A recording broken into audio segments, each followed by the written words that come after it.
लोकसभा निवडणुकीसाठी केंद्राध्यक्ष म्हणून नियुक्त केलेल्या प्राध्यापकांना ईव्हीएम बाबत निवेदन देऊन संभ्रम निर्माण केला। त्यामुळे यवतमाळ पोलीस ठाण्यात गुन्हा दाखल करण्यात आला आहे। या कारवाईमुळे अधिकारी आणि कर्मचारी वर्तुळात खळबळ उडाली आहे।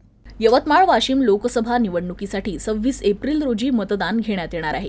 या पार्श्वभूमीवर यवतमाळ विधानसभा मतदारसंघासाठी नियुक्त केलेल्या मतदान केंद्राध्यक्ष, 6 मतदान केंद्राध्यक्ष आणि इतर मतदान अधिकारी यांचं प्रशिक्षण 20-21 मार्च रोजी आयोजित करण्यात आलं होतं। प्रशिक्षणाला अमोलचंद महाविद्यालयाचे प्राध्यापक डॉक्टर सागर शेवंतराव जाधव यांची केंद्राध्यक्ष म्हणून नियुक्ती करण्यात आली होती। दरम्यान प्रशिक्षणापूर्वीच 19 मार्चला त्यांनी तहसील कार्यालयाकडे निवेदन सादर केलं।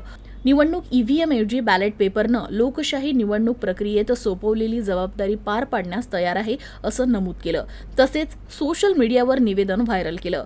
निवडणूक कर्तव्यातील अधिकारी आणि कर्मचारी सामान्य नागरिकांमध्ये ईव्हीएम संदर्भात संभ्रम निर्माण करून शासकीय कामात अडथळा निर्माण करत असल्यानं एसडीओ व्यंकटराव देशपांडे यांच्यातर्फे नायब तहसीलदार एकनाथ बिजवे यांनी अवधूतवाडी पोलिसात तक्रार दाखल केली। यावरून विविध कलमान्वये गुन्हा दाखल करण्यात आला आहे।